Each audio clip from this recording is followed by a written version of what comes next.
जय हिंद साथियों। Sir study classes में आपका स्वागत है। सो फ्रेंड्स, आज का टॉपिक है हमारा अनेक शब्दों के लिए एक शब्द। जैसा कि आप जानते हैं, डेली रोज़ की तरह आज हम फिर एक बार आर ओ 2023 एग्ज़ाम से रिलेटेड जो इस समान हिंदी का विषय है, इससे संबंधित एक और टॉपिक लेकर आए हैं। इस चैनल पर समान हिंदी की सीरीज कंटिन्यू चलाई जा रही है। तो अपनी तैयारियों को और भी मजबूत करने के लिए ये आप हमारे चैनल पर रेगुलर बने रहेंगे तो आपकी तैयारियां काफ़ी बेहतरीन हो जाएंगी। डेली कुछ प्रश्नों को लिए जाते हैं आपके बीच और यहाँ पे कराए जाते हैं, जिससे आपकी तैयारियां काफ़ी बेहतरीन बन जाएगी और भी बढ़िया डेली दिन पर दिन सुधार होंगे। तो आर ओ 2023 एग्ज़ाम प्रारंभिक एवं मुख्य परीक्षा के लिए ये बहुत ही महत्वपूर्ण है। अगर आप और भी टॉपिक इस समान हिंदी से संबंधित अगर आप और भी टॉपिक देखना चाहते हैं या इसकी वीडियो देखना चाहते हैं तो आप हमारे इस चैनल के प्लेलिस्ट पर जाकर आप देख सकते हैं।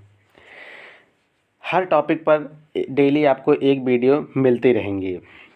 अगर आप हमारे इस चैनल पर अगर नए हैं तो प्लीज़ चैनल को सब्सक्राइब कर दें, बेल आइकन भी दबा दें, ताकि आने वाली वीडियो या आने वाले नोटिफिकेशन की जानकारी आपको मिल सके। सो फ्रेंड्स, वीडियो के अंत तक ज़रूर बने रहिएगा। वीडियो अगर बढ़िया लगे तो प्लीज़ चैनल को लाइक और कमेंट ज़रूर करिएगा, बताइएगा कैसे क्या है। तो चलिए शुरुआत करते हैं अपनी क्लास को। तो जिसमें हमारा पहला प्रश्न है, तैरकर पार कर जाने की इच्छा के लिए एक शब्द। तो यहाँ पे विकल्प दिया गया है तितीक्षा, तितीर्षु, तितिक्षा, त्वरक। तो यहाँ पे हमारा तैरकर पार कर जाने की इच्छा को क्या बोलते हैं, क्या कहा जाता है? तो तितिक्षा बोला जाता है। तो यहाँ पे विकल्प ए राइट आंसर है। वहीं अगर बात की जाए, दिया गया है और ऑप्शन तितीर्षु। तो तितीर्षु क्या होता है? ये जो तैर कर या मोक्ष पाने को जो इच्छुक होते हैं उन्हें हम तितीर्षुक कहते हैं, इच्छा रखने वाली। तो इसे हम तितीर्षुक कहते हैं। तीसरा विकल्प है तितिक्षा। सर्दी गर्मी दुख आदि सहन करने की शक्ति जिसमें होती है उसे तितिक्षा कहते हैं। विकल्प सी, इसे भी आपको ध्यान रखना है, ठीक है। अगले प्रश्न पर आते हैं। अगला प्रश्न है, शत्रुओं का हनन करने वाला के लिए एक शब्द। विकल्प दिया गया है वीर, शत्रुघ्न, रिपुसूदन और विष्णु। यहाँ पे हमारा राइट आंसर हो जाएगा शत्रुओं का हनन करने वाले के लिए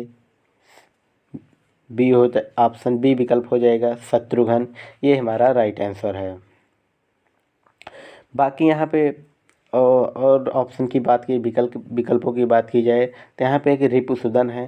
तो रिपु का मर्दन करने वाला के लिए एक शब्द क्या होता है? रिपुसूदन होता है। ये भी आपको याद रखना है, ठीक है। तो भाई साथियों, हम बढ़ते हैं आगे अगले प्रश्न की ओर। तो अगला प्रश्न हमारे सामने आ चुका है। मुकदमा दायर करने वाला व्यक्ति के लिए एक शब्द।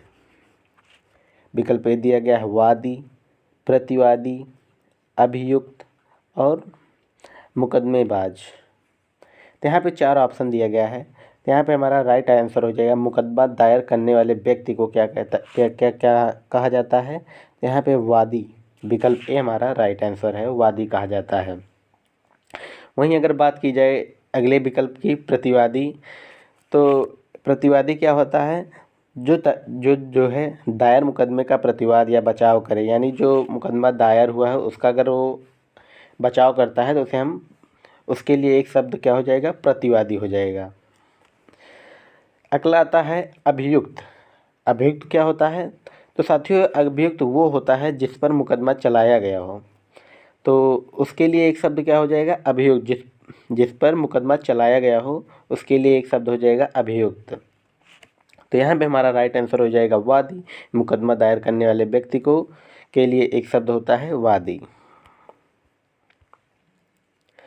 युद्ध की प्रबल इच्छा हो जिसमें के लिए एक शब्द। युद्ध की प्रबल इच्छा हो जिसमें, उसके लिए एक शब्द है। विकल्प ए दिया गया है झगड़ालू, योद्धा, युयुत्सु और विद्रोही। तो यहाँ पे हमारा राइट आंसर हो जाएगा युयुत्सु। क्या होता है? युद्ध की प्रबल इच्छा हो जिसमें, उसे हम युयुत्सु कहते हैं। यहाँ पे विकल्प सी हमारा राइट आंसर हो जाएगा। बढ़ते हैं हम अगले प्रश्न की ओर। मरने की इच्छा वाक्यांश के लिए एक शब्द। तो यहाँ पे विकल्प है मुमूर्षा। मुमूर्षा क्या है? ये मरने की इच्छा है। तो यहाँ पे हमारा विकल्प ए सही है। और देखते हैं आगे कौन सा इससे संबंधित है या और कौन सा सही हो सकता है। तो नीचे विकल्प दिया गया है मुमुक्षा। मुमुक्षा क्या होता है? ये मुमुक्षा जो है, जो मोक्ष प्राप्त करने की इच्छा होती है जिसमें, या मोक्ष प्राप्त करने की इच्छा के लिए एक शब्द होता है मुमुक्षा। मुमूर्ष दिया गया है। तो मुमूर्ष होता है जो मरना चाहता हो। जो मरना चाहता हो उसे क्या बोला जाता है? मुमूर्ष बोला जाता है। मुमुक्षु आता है। तो मुमुक्षु जो मोक्ष चाहता हो, जो मोक्ष की इच्छा रखता हो, उसे हम क्या बोलेंगे? मुमुक्षु। तो यहाँ पे मरने की इच्छा के लिए एक शब्द क्या हो जाएगा? विकल्प ए मुमूर्षा। हमारा विकल्प ए सही उत्तर है। जिसमें युद्ध करने की इच्छा हो। विकल्प ए योद्धा, वीर, युयुत्सु, विद्रोही। तो यहाँ पे हमारा राइट आंसर हो जाएगा जिसमें युद्ध करने की इच्छा हो, विकल्प सी युयुत्सु। यहाँ पे ये हमारा राइट आंसर हो जाएगा। वहीं अगर बात करें योद्धा की, युद्ध करने वाले के लिए एक शब्द क्या होता है? योद्धा होता है। ये भी आपको ध्यान रखना है। तो ठीक है फ्रेंड्स, यहाँ पे हमारा राइट आंसर हो जाएगा युयुत्सु, जिसमें युद्ध करने की इच्छा हो। तो यहाँ पे राइट आंसर युयुत्सु। आइए अगले प्रश्न पर आते हैं। अगला प्रश्न है जिसे दूर करना कठिन हो वाक्यांश के लिए एक शब्द। तो विकल्प दिया गया है दुर्वग्रह, दुर्दम्य, दुर्निवार और दुष्पूर। तो यहाँ पे हमारा राइट आंसर हो जाएगा साथियों, विकल्प सी दिया गया है दुर्निवार, जिसे दूर करना कठिन हो। तो यहाँ पे हमारा राइट आंसर हो जाएगा विकल्प सी दुर्निवार। वहीं अगर बात की जाए विकल्प ए दुर्वग्रह की, तो ये क्या होता है? जिसे नियंत्रित करना कठिन हो। यहाँ पे हो रही है बात जिसे दूर करना कठिन हो, लेकिन यहीं दुर्वग्रह होता ऑप्शन में, तो इसका सही शब्द हो जाता, सही वाक्य हो जाता जिसे नियंत्रित करना कठिन हो। तो उसके लिए एक शब्द होगा दुर्वग्रह। वहीं बात करें दुर्दम्य की, तो दुर्दम्य क्या होता है? तो दुर्दम्य जो है जिसे वश में करना दुष्कर हो, जिसे वश में ना किया जा सके, या जैसे वश में करना दुष्कर्म हो, दुष्कर हो, तो उसे हम दुर्दम्य बोलते हैं। तो साथियों ये रहा हमारा तीसरा ऑप्शन राइट है, दुर्निवार, जिसे दूर करना कठिन हो के लिए एक शब्द क्या होगा? दुर्निवार। जो रूढ़ियों में विश्वास रखता हो, जो रूढ़ियों में विश्वास करता हो के लिए एक शब्द है। विकल्प दिया गया है परंपरावादी, रूढ़िवादी, रूढ़िबद्ध, रूढ़िवादिता। तो यहाँ पे हमारा सही उत्तर हो जाएगा विकल्प बी रूढ़िवादी। जो रूढ़ियों में विश्वास रखता हो रूढ़िवादी हो जाएगा। ये हमारा राइट आंसर है। जो पूजा के योग्य हो। विकल्प ए पूज्यता, पूजमान, पूजनीय और पूजित। तो यहाँ पे हमारा साथियों राइट आंसर हो जाएगा विकल्प सी पूजनीय। जो पूजा करने के योग्य हो उसे हम पूजनीय के, उसका लिए एक शब्द क्या होगा? पूजनीय। अगर अब यहीं बात की जाए पूजा करने वाला, पूजा करने वाला होता है एक, तो पूजा करने वाला होता है पूजिता, पूजिता। ये हो जाएगा विकल्प ए पूजिता, पूजा करने वाला। पूजमान, पूजमान क्या होता है? तो पूजमान होता है पूजित होने वाला, जो पूजित हो जाए, जिसे पूजा जाता है। तो जो पूजित होता है उसे हम पूजमान कहते हैं। और यहाँ पे एक विकल्प दिया गया है पूजित, विकल्प डी। तो जिसे पूजा गया हो उसे क्या बोला जाएगा? पूजित बोला जाएगा या पूजिता। तो यहाँ पे हमारा राइट आंसर हो जाएगा विकल्प सी। जो पूजा करने के योग्य हो उसे क्या बोला जाएगा? पूजनीय। जो देश से प्रेम करता हो, जो देश से प्रेम करता हो के लिए एक शब्द। तो यहाँ पे विकल्प दिया गया है देशभक्त, देश रक्षक, देशवासी, देश सेवा। तो यहाँ पे 4 विकल्प दिए गए हैं, इसमें से एक चुनना है। तो यहाँ पे हमारा साथियों राइट आंसर हो जाएगा जो देश से प्रेम करता हो, तो हो जाएगा देशभक्त। यहाँ पे राइट आंसर हो जाएगा ए, जो देश से प्रेम करता है देशभक्त। यहाँ पे विकल्प ए सही उत्तर हो जाएगा।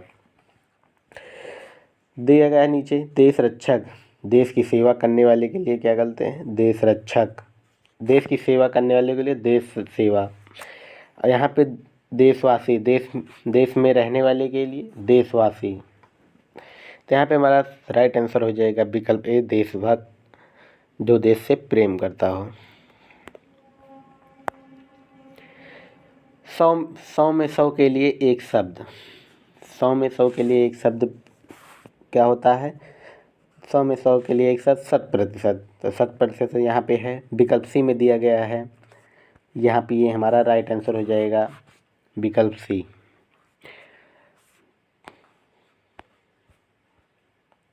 जो बात वर्णन से परे हो के लिए एक शब्द। तो विकल्प दिया गया है वर्णनीय, अवर्णनीय, वर्णित, अवर्णातीत।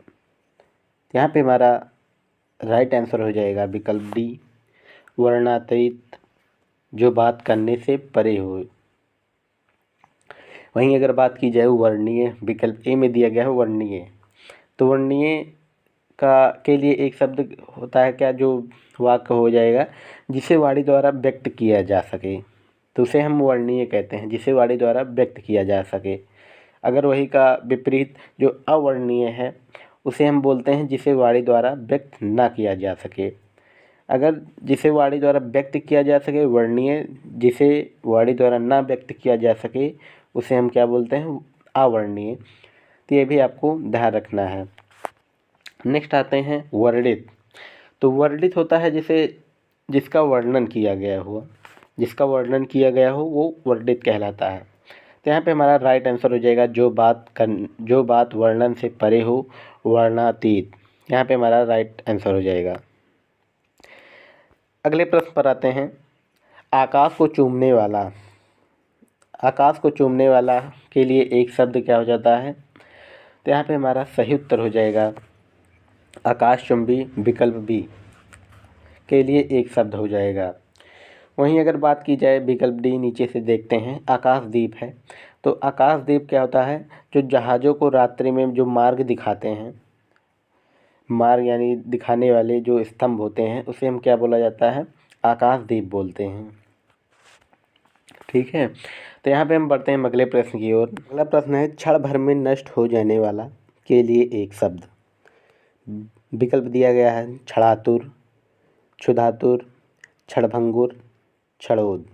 तो यहाँ पे हमारा सही उत्तर हो जाएगा क्षण भर में नष्ट हो जाने वाला के लिए एक शब्द होता है क्षणभंगुर। यहाँ पे ये भी सही उत्तर हो जाएगा यहाँ पे। और विकल्प देखते हैं। यहाँ पे पहला विकल्प दिया गया है क्षणातुर। तो क्षणातुर क्या होता है? तो जो क्षण भर के लिए आतुर हो, जो क्षण भर के लिए आतुर हो उसे हम क्षणातुर कहते हैं। क्षुधातुर, जो जो क्षुधातुर क्या होता है? तो यहाँ पे जो क्षुधा के लिए आतुर हो, यानी जो भूख के लिए आतुर हो, भूख को हम क्षुधा बोलते हैं। तो यहाँ पे जो भूख के लिए आतुर हो, या हम बोल सकते हैं जो क्षुधा के लिए आतुर हो, तो हमें क्षुधातुर बोला जाता है। यहाँ पे विकल्प भी यहाँ पे ये रहेगा। उसके बाद अगला विकल्प है क्षणोद। क्षणोद क्या होता है? तो क्षणोद होता है वो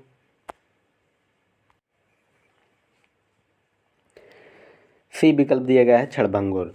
यहाँ पे हमारा राइट आंसर हो जाएगा क्षण भर में नष्ट हो जाने वाला।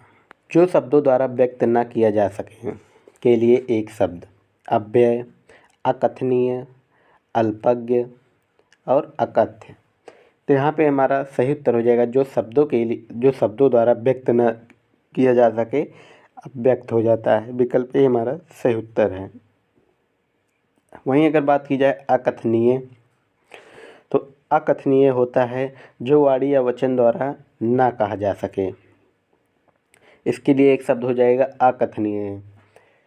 अगला विकल्प है अल्पज्ञ। अल्पज्ञ जो कम जानता हो, यानी जो कम जानता हो, उसके लिए एक शब्द हो जाएगा अल्पज्ञ। अकथ्य अगला विकल्प है, यहाँ पे डी विकल्प है अकथ्य। तो अकथ्य के लिए एक शब्द है जो कहा ना जा सके, तो उसे हम बोलते हैं अकथ्य। तो यहाँ पे हमारा राइट आंसर हो जाएगा अव्यक्त, जो शब्दों द्वारा व्यक्त ना किया जा सके। किसी पर विजय पाने की इच्छा रखने वाला के लिए एक शब्द होता है क्या? जिगीषु। किसी पर विजय पाने की इच्छा रखने वाला जिगीषु। यहाँ पे हमारा विकल्प सी सही उत्तर हो जाएगा। वहीं अगर अगले विकल्प की बात की जाए, पहले अजेय, तो अजेय होता है जिसे जीता ना जा सके, के लिए एक शब्द हो जाएगा अजेय। अगला आता है जिज्ञासा। जानने की इच्छा रखने वाले के लिए एक शब्द होता है जिज्ञासा। अगला विकल्प है जिंघासा। जो जान से मारने की इच्छा रखता हो, या जान से मारने की इच्छा रखने वाला क्या होता है? जिंघासा। तो यहाँ पे हमारा विकल्प सी जिगीषु सही उत्तर हो जाएगा। किसी पर विजय पाने की इच्छा रखने वाला के लिए एक शब्द सी राइट आंसर है। मध्यरात्रि का समय के लिए एक शब्द। यहाँ पे मध्यरात्रि का लिए एक शब्द पूछा गया है। तो मध्यरात्रि का समय के लिए एक शब्द होता है, विकल्प हमारा बी है निशीथ। यहाँ पे हमारा राइट आंसर हो जाएगा। तो साथियों, बात की जाए अगले विकल्प, जो है पहला विकल्प होता है मार्तंड। मार्तंड जो है ये दोपहर के सूर्य को बोला जाता है। अगर दोपहर के सूर्य के लिए एक शब्द की बात की जाए तो यहाँ पे मार्तंड हो जाएगा। अपराह्न ये दोपहर के बाद का समय है। वहीं अगर बात की जाए दोपहर के पहले की, तो ये पूर्वाह्न होता है, के लिए एक शब्द। तो अगला ऑप्शन दिया गया है मध्याह्न। तो मध्याह्न हो जाएगा जो दोपहर के समय होता है, यानी जो पूर्वाह्न और अपराह्न के बीच का समय होता है उसे मध्याह्न बोलते हैं। तो यहाँ पे विकल्प डी यहाँ पे ये रहेगा। तो यहाँ पे पूछा गया था मध्यरात्रि का समय, तो विकल्प बी सही उत्तर हो जाएगा निशीथ। जिसका दमन किया गया हो, यहाँ पे के लिए एक शब्द पूछा गया है। तो यहाँ पे हमारा राइट आंसर हो जाएगा दमित। विकल्प ए सही उत्तर है, जिसका दमन किया गया हो। वहीं अगर बात की जाए अगले विकल्प की दमनीय, तो जमनीय दो दबाया जा सके उसे दमनीय बोला जाता है। दयनीय जो दया करने के योग्य हो या जो दया करने योग्य हो उसे हम बोलते हैं दयनीय। अगला विकल्प दिया गया है दमनशील। दमन करने वाले के लिए एक शब्द हो जाएगा दमनशील। ठीक है, तो साथियों चलते हैं अगले प्रश्न की ओर। जिस पर उपकार किया गया हो, यहाँ पे विकल्प दिया गया है जिस पर उपकार किया गया हो। तो जिस पर उपकार किया गया हो के लिए एक शब्द होता है उपकृत। विकल्प बी यहाँ पे हमारा सही उत्तर हो जाएगा उपकृत। अगला प्रश्न है तुरंत उत्पन्न होने वाली सूझबूझ के लिए एक शब्द। प्रत्यभिज्ञान, प्रत्युत्पन्नमति, प्रत्यागत और प्रत्यावर्तन। यहाँ पे राइट आंसर हो जाएगा प्रत्युत्पन्नमति। विकल्प भी यहाँ पे हमारा राइट आंसर हो जाएगा। तुरंत उत्पन्न होने वाली इच्छा हो रही है तो यहाँ पे प्रत्युत्पन्नमति हो जाएगा। वहीं अगर यहाँ पे विकल्प सी प्रत्यागत की बात की जाए तो जो लौट कर आया हुआ होता है, जो लौट कर आया हुआ के लिए एक शब्द का प्रयोग किया जाता है प्रत्यागत। प्रत्यावर्तन विकल्प डी है प्रत्यावर्तन। तो इसके लिए जो लौट कर अपने स्थान पर आना, लौट कर जो अपने स्थान पर आते हैं उसे हम प्रत्यावर्तन बोलते हैं। तो यहाँ पे हमारा तुरंत उत्पन्न होने वाली सूझबूझ के लिए शब्द पूछा गया था। तो यहाँ पे हमारा विकल्प भी प्रत्युत्पन्नमति, विकल्प भी सही उत्तर है। तो फ्रेंड्स, ये रहा आज का हमारा आखिरी प्रश्न। अगर आपको यह क्लास बढ़िया लगी होगी तो प्लीज़ वीडियो को लाइक और कमेंट ज़रूर करिएगा। तो चलिए यहीं पर करते हैं अपनी क्लास को समाप्त। मिलेंगे एक और टॉपिक के साथ। तो चलिए, जय हिंद, जय भारत।